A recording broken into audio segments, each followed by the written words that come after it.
আল্লাহ তাআলা বলেন এমন আমলনামা আপনাকে আমাকে দিবে, এই আমলনামা মানুষ দেখে বলবে ইয়া লাইতানি, এটা কেমন কিতাব।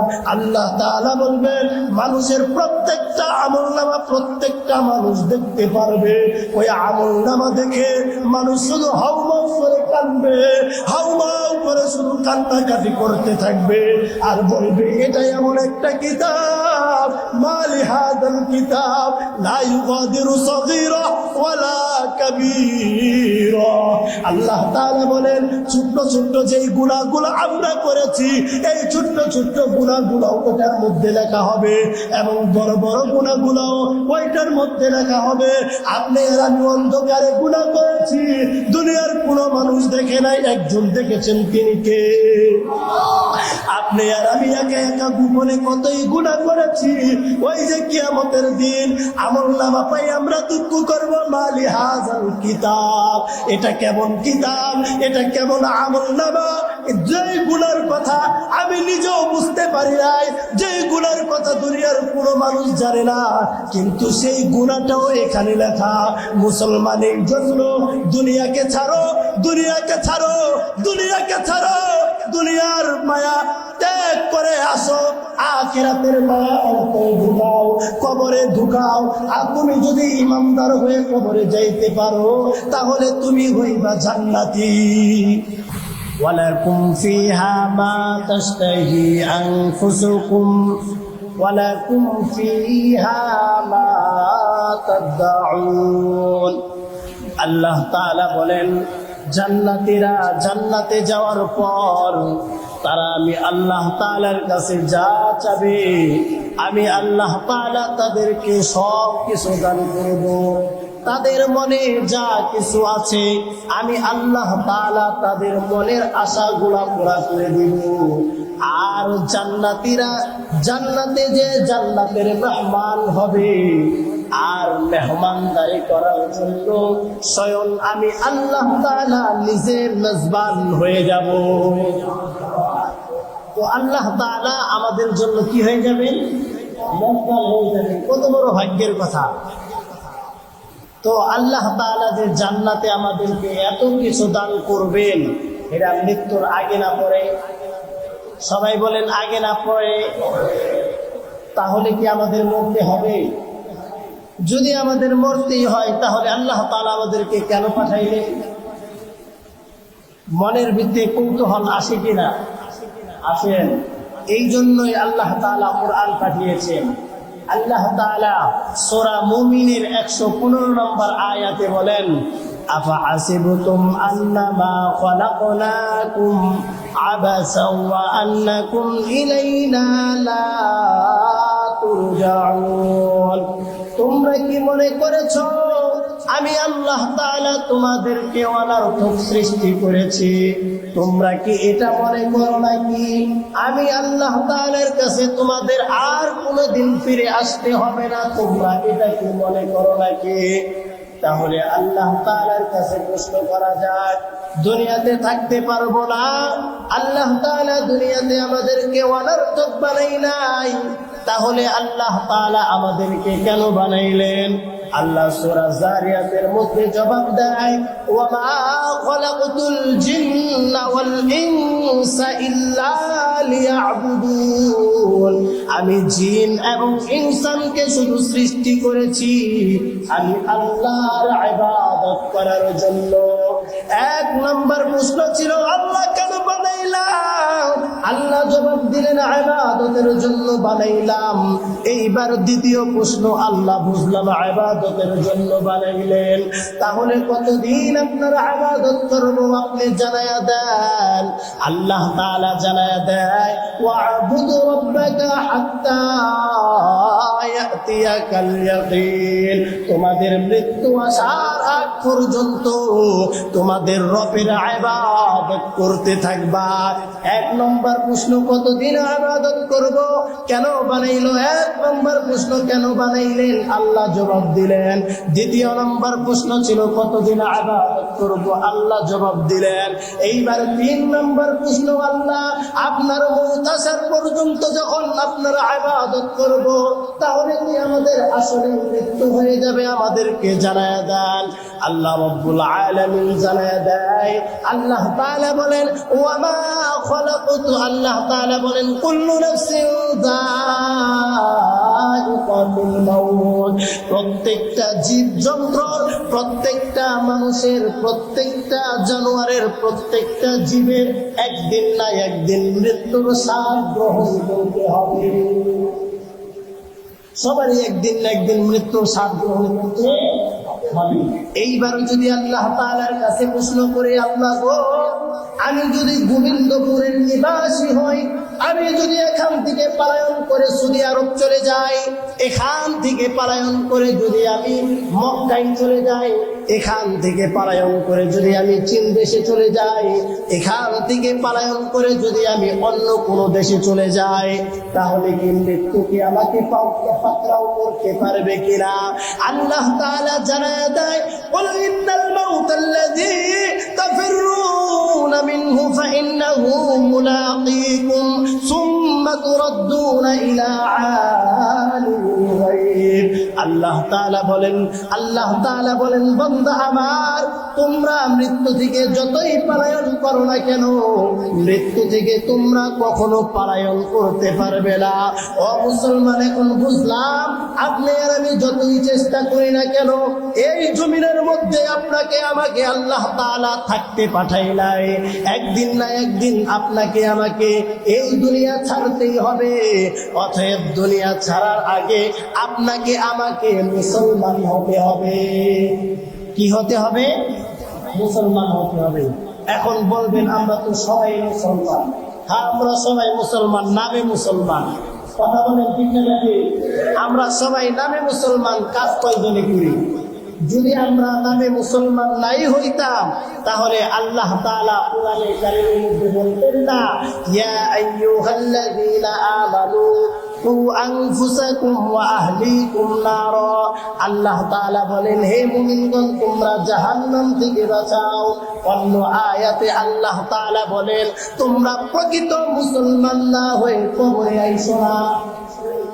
আল্লাহ তাআলা বলেন কি, প্রকৃত মুসলমান না হয়ে কবরে আইসো না। যদি আমরা দুনিয়াতে এমন মুসলমানই হইতাম, তাহলে তো আল্লাহ তাআলাকে আয়াত নাযিল করার দরকার ছিল? কোনো দরকার ছিল না। অতএব এই আয়াত দ্বারা বোঝা যায় আমরা মুসলমান ঠিকই, কিন্তু আল্লাহ তাআলা যে মুসলমানিত্ব আমাদের কাছে চায়, ওই মুসলমানিত্ব আমরা হতে পারি নাই। এই জন্যই আল্লাহ তাআলা বলেছেন, তোমরা প্রকৃত মুসলমান হয়ে তারপরে কবরে আসবা। যদি আপনি আর আমি প্রকৃত মুসলমান না হয়ে কবরে যাই, তাহলে কি অবস্থা হবে? আর যদি ইমানদার হয়ে যদি কবরে যাইতে পারি, আল্লাহ রাসূল সাল্লাল্লাহু আলাইহি ওয়াসাল্লাম আপনার আমার জন্য সুসংবাদ দিয়েছেন। আল্লাহ রাসূল সাল্লাল্লাহু আলাইহি ওয়াসাল্লাম কি সুসংবাদ দিলেন? যদি ইমানদার হয়ে কবরে যাইতে পারি, আপনার আমার মৃত্যুটা কত সুন্দর হবে জানেন? আল্লাহ রাসূল সাল্লাল্লাহু আলাইহি ওয়াসাল্লাম বলেন, যখন কোন ইমানদারের মৃত্যুর সময় হয়ে যায়, যখন তার হায়াত শেষ হয়ে যায়, আসমান থেকে হাজার হাজার ফেরেশতা তার সামনে সারিবদ্ধ হয়ে দাঁড়িয়ে যায়। সাহাবীরা জিজ্ঞাসা করলেন, ইয়া রাসূলুল্লাহ, ইয়া হাবিবাল্লাহ, কত ফেরেশতা সারিবদ্ধ হয়ে দাঁড়ায় থাকবে? আল্লাহর রাসূল বলেন, ইমানদারের চোখের দৃষ্টি যতদূর পর্যন্ত যাবে, আসমানের ফেরেশতা ততদূর পর্যন্ত সারিবদ্ধ হয়ে থাকবে। আল্লাহর রাসূল সাল্লাল্লাহু আলাইহি ওয়াসাল্লাম বলেন, যখন ফেরেশতাগুলো আসমান থেকে সারিবদ্ধ হয়ে দাঁড়িয়ে যাবে, তারপর মালাকুল মউত ইমানদারের সামনে চলে আসবে। মালাকুল মাউত যখন ইমানদারের সামনে চলে আসবে, মালাকুল মাউতকে দেখে ইমানদার প্রথম ভয় পেয়ে যাবে। যখন দেখবে ইমানদার ভয় পেয়ে গেছে, তখন মালাকুল মাউত ডাক দিয়ে বলবে, ওগো আল্লাহর গোলাম, তোমার ভয় পাওয়ার কোনো দরকার নাই, তোমার ভয় পাওয়ার কোনো কারণ নাই, কেননা আমার মালিক আল্লাহ তাআলা তোমার উপর রাজি খুশি হয়ে গেছেন। তোমার এই মৃত্যুর যন্ত্রণা কিছু নয়, তোমার ভয় পাওয়ার কোনো দরকার নাই। মালাকুল মাউত যখন ইমানদারের জানটা কবজ করবে, আল্লাহ রাসূল সাল্লাল্লাহু আলাইহি ওয়াসাল্লাম বলেন, এমন ভাবে জানটা কবজ করবে, এক পাত্রের পানি আরেক পাত্রে যখন আস্তে আস্তে ঢালা হয়, এক পাত্র থেকে আরেক পাত্রের পানি যেভাবে আস্তে আস্তে পড়ে, আল্লাহ রাসূল বলেন একজন ইমানদারের আত্মাটা, রূহটা এমন ভাবে বের করা হবে, যখন বের করা হবে ওই বের করার সাথে সাথে সমস্ত ফেরেশতারা বলবেন, হে মালাকুল মাউত, ইমানদারের আত্মাটা তোমরা আমার কাছে দাও। তখন মালাকুল মাউত বলবেন, কেন? আমি আল্লাহ তাআলার দরবারে নিয়ে যাব। তখন বলবেন, না না না, তুমি নিলে হবে না, কেননা ইমানদারের জন্য আল্লাহ তাআলা আমাদের কাছে দুইটা পুরস্কার দিয়ে দিয়েছেন। এক নম্বর পুরস্কার হলো জান্নাত থেকে একটি রুমাল দান করেছেন, আর একটি পুরস্কার হলো জান্নাতি সুঘ্রাণ আল্লাহ তাআলা দিয়েছেন। এই কথা শোনার পর মালাকুল মাউত ওই আত্মাটাকে ওই জান্নাতি রুমালের মধ্যে রাখবেন। জান্নাতি রুমালের মধ্যে রাখার পর ওই যে জান্নাতি ঘ্রাণ ওই রুমালের মধ্যে মাখানো হবে। মাখানোর পরে সমস্ত ফেরেশতা একত্রিত হয়ে প্রথম আসমানে চলে যাবে। যতদূর পর্যন্ত ফেরেশতা গোলা যাবে, দুনিয়ার মধ্যে আসমানের মধ্যে যত ফেরেশতা থাকবে, সমস্ত ফেরেশতা গুলা একজন আরেকজনকে বলা বলি করতে থাকবে, আজকে অমুক জায়গার অমুক এলাকার অমুকের ছেলে অমুকের রূহটা আজকে বের করা হয়েছে। তখন মালাকুল মাউত এবং ফেরেশতা গুলা জিজ্ঞাসা করবে, তোমরা কিভাবে জানলা? তখন ওই আসমানের ফেরেশতা গুলা ডাক দিয়া বলবেন, আল্লাহ তাআলা যেই জ্ঞান এই আত্মার মধ্যে দিয়েছে, শুধু আমরা বলি না, দুনিয়ার মধ্যে যত ফেরেশতা রয়েছে সমস্ত ফেরেশতার কাছে এই জ্ঞান পৌঁছায় গেছে। মালাকুল মাউত যখন আত্মাটা নিয়ে প্রথম আসমানে চলে যাবে, প্রথম আসমানের দরজার সামনে দাঁড়াতে দাঁড়াতে প্রথম আসমানের দরজাটা খুলে দিবে। তখন মালাকুল মাউত ডাক দিয়ে বলবেন, প্রথম আসমানের ফেরেশতারা, তোমরা কিভাবে জানলা আমি যে এসেছি? তখন ফেরেশতারা ডাক দিয়া বলবেন, তুমি যে জান্নাতি একটা রূহ নিয়ে এসেছো, এই গ্রানে আমরা বুঝেছি তুমি জান্নাতি একটা রূহ নিয়ে এসেছো, আসমানে উঠবা, এই জন্য প্রথম আসমান আমরা দরজা খুলে দিলাম। দ্বিতীয় আসমান, তৃতীয় আসমান, এমন করতে করতে সপ্তম আসমান পর্যন্ত ইমানদারের রূহটাকে নিয়ে যাওয়া হবে। যখন সপ্তম আসমানে নিয়ে যাবে, আল্লাহ তাআলা ফেরেশতাদেরকে ডাক দিয়ে বলবে, ওগো ফেরেশতাদের দল, আর উঠাতে হবে না, সপ্তম আসমানেই থাকুক না কেন? তখন আল্লাহ তাআলার কাছে ডাক দিয়ে বলবেন, আল্লাহ তোমার এই বান্দার আত্মাটা কোথায় রাখবো, তুমি হুকুম দাও। তখন আল্লাহ তাআলা বলবেন, জান্নাতে আইলিন নামক একটা জায়গা রয়েছে, আমার এই ইমানদারের আত্মাটা ওইখানে রেখে দাও। জান্নাতের একটা জায়গার নাম হলো আইলিন। আল্লাহ তাআলা বলবেন, আমার এই বন্ধুর আত্মাটাকে ওই আইলিন নামক জায়গার মধ্যে রেখে যাই। তো আমাদের আত্মাটা, ইমানদারের আত্মাটা কোথায় থাকবে? আইলিন, সপ্তম আসমানের উপরে। আর ইমানদারের দেহটা জমিনে। ইমানদারের দেহটা জমিনে। কথা বলেন, ইমানদারের দেহ কোথায়? জমিনে। এখন আত্মীয় স্বজন সকলে মিলে ওই রূহ, ওই যে ওই জীবনটাকে, ওই ইমানদারটাকে কি করবেন? কবরে দিবেন, তাই না? যখন কবরে দিবেন, কবর দুনিয়ার সব মানুষ যখন চলে যাবে, তখন আল্লাহ তাআলা দুইজন ফেরেশতা পাঠাবেন। দুইজন ফেরেশতা যখন আসবেন, দুইজন ফেরেশতা এসে ঈমানদারকে জিজ্ঞাসা করবেন, মান রব্বুকা, তোমার রব কে? তখন ওই ঈমানদার ডাক দিয়া বলবেন, আমার রব হলেন আল্লাহ। একটু জোরে আওয়াজ দিয়া বলুন তো আপনার আমার রব কে? তখন ঈমানদার আওয়াজ দিয়া বলবেন, আমার রব হলো আল্লাহ। তখন বলবেন, যখন এই কথার প্রশ্নের উত্তর হয়ে যাবে তখন বলবেন, তোমার দিন কি ছিল? ঈমানদার ডাক দিয়া বলবেন, আমার দিন হলো ইসলাম। কোন কোন রিওয়ায়াতে আছে এই ফেরেশতাগুলো নবীজির চেহারা দেখাবেন, চেহারা দেখানোর পরে জিজ্ঞাসা করবেন, বলো তো এই লোকটাকে যদি ঈমানদার হয়ে কবরে যাওয়া যায় তাহলে আপনার আমার মুখ থেকে অটোমেটিক বের হয়ে যাবে এটা অন্য কেহ নয়, আখির জামানার পয়গম্বর মুহাম্মদুর রাসূলুল্লাহ সাল্লাল্লাহু আলাইহি ওয়াসাল্লাম। যখন তিনটা প্রশ্নের উত্তর দেওয়া হয়ে যাবে আল্লাহ তাআলা আসমান থেকে ডাক দিয়ে বলবেন, ও ফেরেশতারা রে, আর প্রশ্নের উত্তর তো আর প্রশ্ন করার দরকার নাই, এইবার আমার এই বান্দাটাকে একটু শান্তি মতো ঘুমাইতে দিয়ে আল্লাহ তাআলা বলবেন, ও আল্লাহ তাআলা বলবেন, আমার এই বান্দার কবরটাকে এত পরিমাণ প্রশস্ত করে দাও জান্নাত পর্যন্ত যেন থেকে যায়। কোন কোন রিওয়ায়াতে আছে জান্নাত থেকে একটি দরজা খুলে দেওয়া হবে, কিয়ামত পর্যন্ত ওই জান্নাতি হাওয়া বাতাস ঈমানদার পাইতে থাকবে। তখন আল্লাহ তাআলা বলবেন, ওগো আমার গোলাম, আল্লাহ তাআলা ঈমানদারকে ডাক দিয়া বলবেন, তুমি ঘুমাও, এমন ভাবে ঘুমাইতে থাকো যেমন নতুন জামাই নতুন দুলহা শ্বশুর বাড়িতে যায়া টেনশন ছাড়া ঘুমায়, তুমি এমন টেনশন ছাড়া ঘুমাইয়া যাও। তোমার শ্বশুর বাড়িতে তোমার স্ত্রী ছাড়া তোমাকে ডাক দেওয়ার মতো কেউ থাকবে না, কিন্তু কবরে তো তোমার বিবি নাই।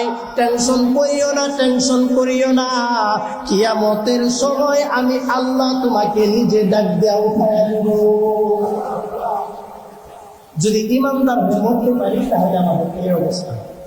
আর যদি আমরা গুনাহগার হয়ে কবরে যাই তাহলে কি অবস্থা হবে?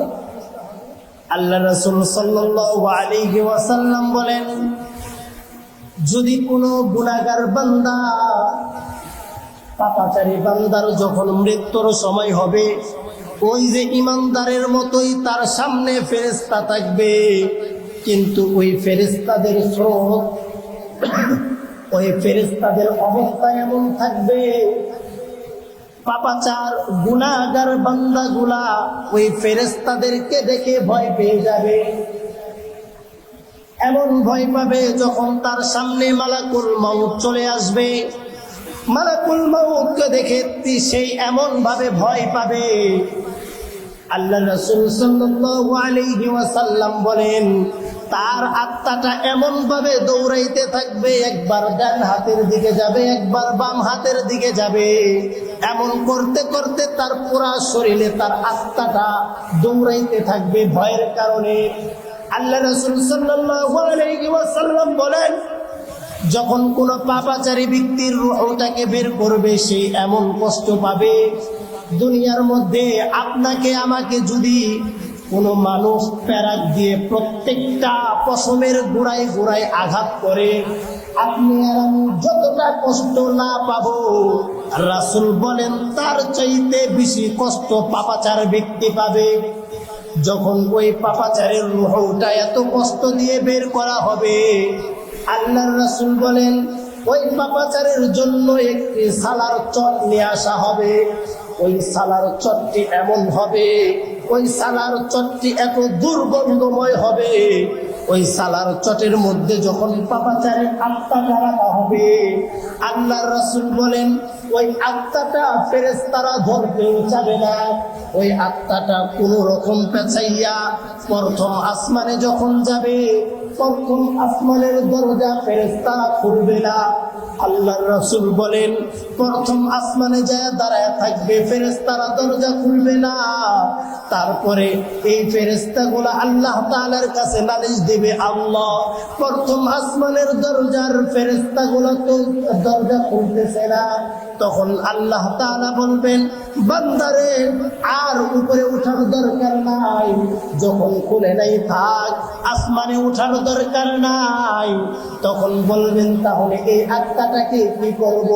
তখন আল্লাহ তাআলা বলবেন এই আত্মাটাকে জাহান্নামে দুনিয়ার নিচে সিজ্জিল নামক জায়গার মধ্যে রেখে দাও। জাহান্নামের একটা অংশের নাম হলো সিজ্জিল। আল্লাহর রাসূল বলেন ওই আত্মাটাকে জাহান্নামের এই জায়গা সিজ্জিল নামক জায়গার মধ্যে রেখে দেওয়া হবে। ও মুসলমান, চিন্তা করো তো, আজকে যদি তোমার আমার মরণ হয়ে যায়, তুমি আর আমি ইমানদার হয়ে যদি কবরে না যাইতে পারি, তুমি আর আমি যদি প্রকৃত মুসলমান না হয়ে কবরে যাইতে পারি, তাহলে তোমার আমার ওটা কত কষ্ট করে বের করবে। মুসলমান যখন তোমাকে আমাকে দাফন করা হবে, তখন তো আমাদের দুঃখ শেষ নাই। আজকে আমরা মুসলমান গুলা শুধু দুনিয়ার পিছনে দৌড়াই, শুধু আমরা মনে করি আমাদের দুনিয়া দরকার, দুনিয়া দরকার, দরকার, আমরা দুনিয়া ছাড়া আর কিচ্ছু বুঝি না। মুসলমান, এই চিন্তা তুমি আর আমি কখনো করি না। যেই মালিক তোমাকে আমাকে এত মহব্বত করে বানাইলো, ওই মালিকের ইবাদত করা যে দরকার, তোমার আমার কোনো টেনশন নাই। আজকে তুমি আর আমি যে দুনিয়ার পিছনে দৌড়াই, এই দুনিয়া কিন্তু তোমাকে আমাকে থাকতে দিবে না। কথা বলেন, দুনিয়া থাকতে দিবে আপনাকে আমাকে? যদি দুনিয়া থাকতে দিতেই, তাহলে দুনিয়ার মধ্যে সর্বোত্তম মানুষ ছিল আপনার আমার নবী, তাই না? আল্লাহ তাআলা তাকেই দুনিয়াতে রাখেন নাই, আর আপনি আর আমি কি চিন্তা করেন? তারপরেও আমরা শুধু দুনিয়ার পিছনে দৌড়াই। দুনিয়াটা তো একটা মায়াজাল, আমরা এই মায়াজালের মধ্যে আবদ্ধ হয়ে রয়েছি। এই জন্য মায়াজাল থেকে ছুটতে হবে, আখিরাতের পথে যাইতে হবে। আজকে যদি আপনার আমার হায়াত শেষ হয়ে যায়, তাহলে আপনার স্ত্রী, আপনার ছেলে সন্তান আপনাকে চিনবে না। ও মুসলমান, আজ রাত 2টা বাজে যদি আমার মরণ হয়ে যাইত, ওই অবস্থা যদি আমার স্ত্রী আমার পাশে থাকতো, তাহলে স্ত্রী আমার সাথে 4টা পর্যন্ত, সকাল হওয়া পর্যন্ত অপেক্ষা করতো না। হয়তো আমার মাকে, হয়তো না হয় আমার ভাইকে, আমার বোনকে ডাকতেন, ও মা আমার তাড়াতাড়ি আসেন, আপনার ছেলে কিন্তু আর দুনিয়াতে নাই। মাও যদি বলতেন তুমি তো তার সঙ্গী ছিলাম, তুমি তার সাথে সকাল পর্যন্ত থাকো, সকালের পরে একটা ব্যবস্থা করা হবে, আপনার আমার স্ত্রী কিন্তু আপনার আমার সাথে থাকবে না।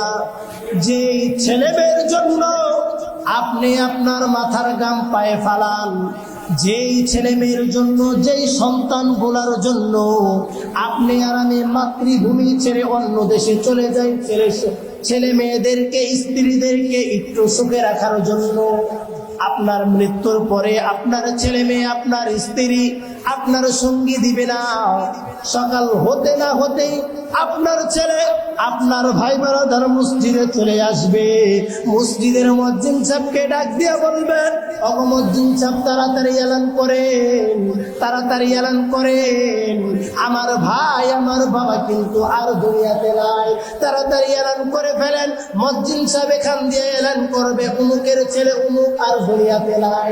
চিন্তা করেন, আপনি আর আমি যদি লাশ হয়ে যাই, মুসলমান গভীর মনোযোগ দেন, আপনি আর আমি যদি আজকে রাত্রে মরে যাই, সকালবেলা আপনার আমার এলান হয়ে যাবে। এলাকার যে মাতবর গুলা রয়েছে, ওই মাতবর গুলা আপনার আমার বাসায় যাবে, বাসায় যে বলবে কয়টা বাজে জানাজা যায়, তাড়াতাড়ি করো, তাড়াতাড়ি করো, জোহরের সময় কিন্তু হয়ে যাবে, জোহরের আগে ভাগে জানাজা দিতে হবে, জোহরের আগে ভাগেই দাফন টাফন সব শেষ করতে হবে। মুসলমান তাড়াতাড়ি করবে, যেই দুনিয়ার জন্য তুমি আর আমি 60-70 বছর জিন্দেগি শুধু দুনিয়ার পিছনে কাটাইলাম, ওই দুনিয়ার মানুষগুলা তাড়াতাড়ি করে তোমাকে আমাকে দুনিয়া থেকে বের করে দিবে। মুসলমান এমন করতে করতে তোমাকে আমাকে গোসল করাইবে, তোমাকে আমাকে সাদা কাপড়ের কাছে ফালাইবে। মুসলমান এখন দেখো, তুমি আর আমি কত দামি কাপড় পরে, তুমি আর আমি কত সুন্দর জামা কাপড় পরে, কিন্তু যখন তুমি আর আমি লাশ হয়ে যাব, তোমার আমার কোনো দাম থাকবে না, কোনো সম্মান থাকবে না। তোমাকে গরম পানি দিয়ে গোসল করাইয়া, তোমাকে সাদা কাপড় দিয়া প্যাকেট করাইয়া মসজিদের সামনে নিয়ে আসবে। মুসলমান একবার চিন্তা করো, সারা জীবন তুমি আর আমি মুসল্লি হইয়া নামাজ পড়লাম ইমাম সাহেবের পিছনে, এমন একটা সময় আসবে ইমাম সাহেব তোমার আমার পিছনে দাঁড়াইয়া যাবে, ইমাম সাহেব তোমাকে আমাকে সামনে শুয়াইয়া ইমাম সাহেব সামনে দাঁড়াইয়া যাবে। মুসলমান সারা জীবন নামাজ পড়ছো পিছনে, এমন একটা নামাজ আসবো, ওই নামাজ ইমাম সাহেবের সামনে তুমি থাকবা।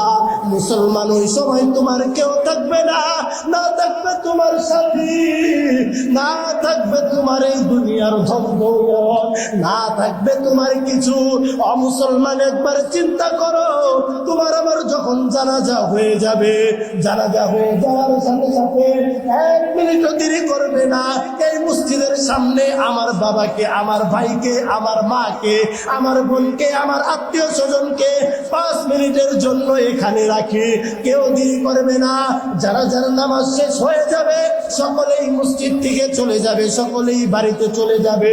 কিছু আত্মীয় স্বজন থাকবে, তোমাকে আমাকে ধরে কবর পর্যন্ত পৌঁছায়া দিবে। এই আল্লাহর রাসূল সাল্লাল্লাহু আলাইহি ওয়াসাল্লাম বলেন, আল্লাহ রাসূল বলেন, যখন যখন মানুষের মৃত্যু হয়ে যাবে, ওই লাশটা মনে মনে ভাববে আমার কোন শত্রু আমাকে কবরের মধ্যে রাখবে, কিন্তু আল্লাহ রাসূল বলেন ওই মৃত ব্যক্তি দেখতে পারবে তার খাটিরা কে কে ধরেছে, যখন দেখবে আমার আত্মীয় স্বজন আপনাকে আমাকে নিয়ে যাবে, আমার আত্মীয় স্বজন আমাকে কবর পর্যন্ত পৌঁছায় দিবে, আপনার আমার আত্মীয় স্বজন ওই কবরের মধ্যে রাখবে। মুসলমান একবার ওই কবরটার মধ্যে হাত দিয়ে দেখো, কবরের মাটিটা কত ঠান্ডা। মুসলমান আজকে এই যে ঠান্ডা পড়তেছে, আপনি আর আমি কম্বল ছাড়া ঘুমাইতে পারি না, বালিশ ছাড়া ঘুমাইতে পারি না। ও মুসলমান, ওই কবরের মধ্যে কিন্তু তোমাকে কম্বল দেওয়ার মতো কেউ যাবে না, ওই কবরের মধ্যে কিন্তু বালিশ দেওয়ার মতো কেউ যাবে না, ওই কবরে কিন্তু তোমার আমার একাই থাকতে হবে।